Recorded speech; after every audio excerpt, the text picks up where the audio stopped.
Assalamualaikum warahmatullahi wabarakatuh. Halo semua para pemirsa sekalian.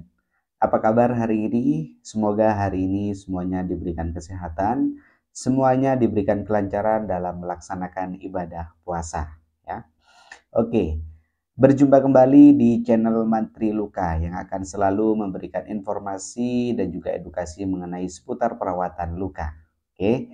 Dan di kesempatan hari ini saya akan menjawab pertanyaan yang erat kaitannya dengan bulan puasa, ya. Yaitu apakah pasien dengan diabetes mellitus boleh berpuasa, ya. Di mana pertanyaan ini seringkali ditanyakan oleh pasien ketika saya merawat luka pasien tersebut, dan maka dari itu saya rasa hal ini penting untuk kita ketahui bersama, khususnya bagi pasien-pasien dengan diabetes mellitus yang sedang menjalankan ibadah puasa. Oke, maka dari itu ada beberapa hal penting yang harus diperhatikan pada pasien dengan diabetes mellitus. Apakah nantinya memutuskan untuk melaksanakan ibadah puasa atau tidak. Apa saja hal yang perlu diperhatikan? Oke, ada 4 hal yang perlu diperhatikan bagi pasien dengan diabetes mellitus. Yang pertama adalah dalam kondisi umumnya adalah baik atau stabil, ya. Yang kedua adalah gula darah terkontrol. Yang ketiga tidak ada komplikasi. Dan yang keempat adalah tidak dalam kondisi infeksi. Oke, maka dari itu saya akan jelaskan satu persatu. Yang pertama adalah dalam kondisi umum yang baik atau stabil, ya. Dan hal ini memang perlu diperhatikan dan perlu disadari bagi pasien diabetes mellitus karena nantinya hal tersebut yang akan menentukan apakah kita boleh berpuasa atau tidak, ya. Karena kesehatan kita adalah kita yang mengetahui pastinya, ya.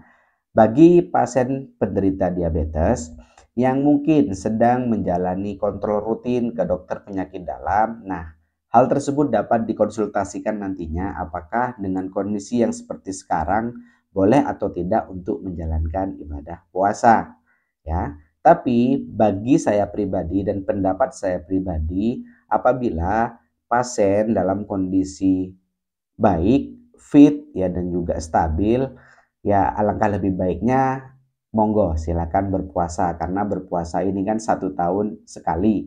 Jadi gunakanlah kesempatan dengan sebaik mungkin. Oke. Selanjutnya adalah gula darah terkontrol. Nah, hal ini juga menjadi pertimbangan nantinya. Apabila pasien dengan diabetes mellitus gula darahnya stabil yaitu di bawah 100, ya kalau gula darah puasa.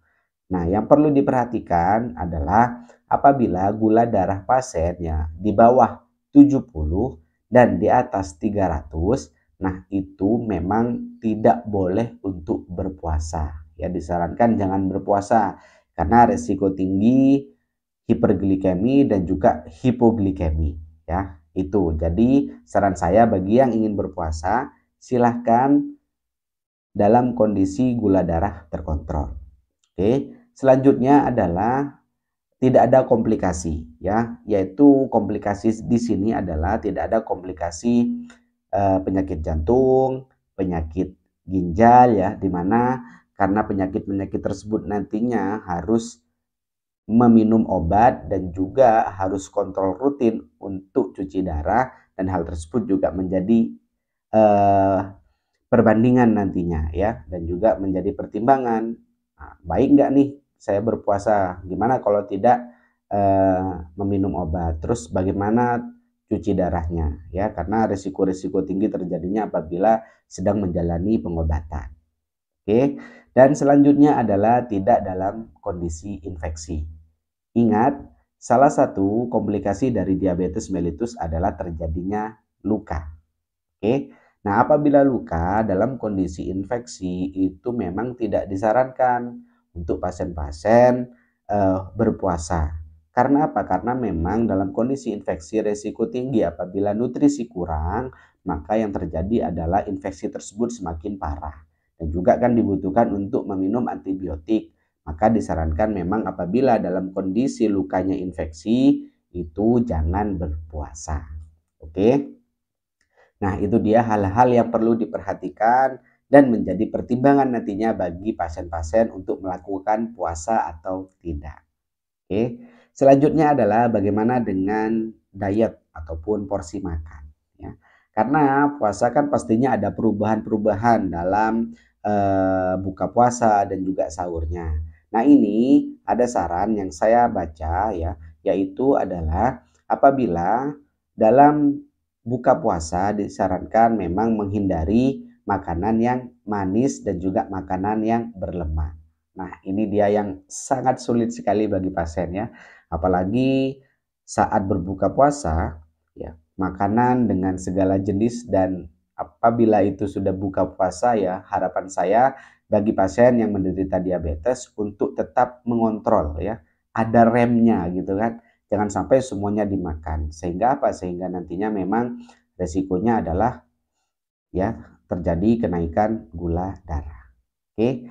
Dan untuk sahurnya ya, silakan untuk pasien-pasien dengan diabetes mellitus disarankan untuk memakan karbohidrat yang mengandung tepung-tepungan. Ya, contohnya adalah roti, ya contohnya lagi adalah sereal ya. Kenapa? Karena diharapkan nantinya kalori dapat dilepaskan dengan perlahan ya. Oke, itu dia. Jadi silakan diperhatikan menu-menu yang nantinya akan dibuat buka puasa dan juga dibuat untuk sahur. Oke, selanjutnya adalah perhatikan hal-hal yang saya sebutkan ini apabila terjadi pusing ya, keringat dingin, kebingungan ya, dan juga merasa lemas, silakan jangan dipaksakan apabila sedang berpuasa. Karena nantinya risiko terjadinya hipoglikemi ataupun menurunnya gula darah itu sangat berisiko tinggi ya. Nantinya malah tidak jadi buka puasa, malah nanti masuk rumah sakit. Nah, itu jangan sampai ya, seperti itu. Nah, selanjutnya bagaimana dengan suntik insulin dan juga minum obat? Nah, hal tersebut memang harusnya dikonsultasikan kepada dokter penyakit dalam agar nantinya tidak keliru ya. Bagaimana sih cara minum obatnya, berapa dosisnya? Nah, itu yang lebih tahu adalah dokter penyakit dalam ya.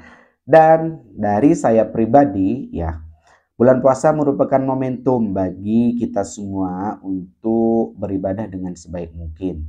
Dan ini juga bagi penderita diabetes adalah momentum untuk bagaimana menjaga diet dan juga menurunkan gula darah.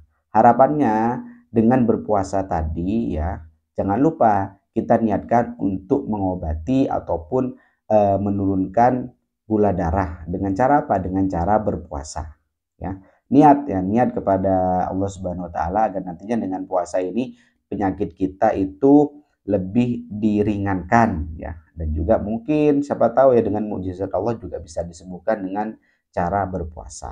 Ya, itu dia hal yang mungkin harus diperhatikan, menjadi pertimbangan dan juga menjadi suatu pembanding nantinya agar pasien-pasien dengan diabetes mellitus tidak keliru memutuskan untuk berpuasa atau tidak.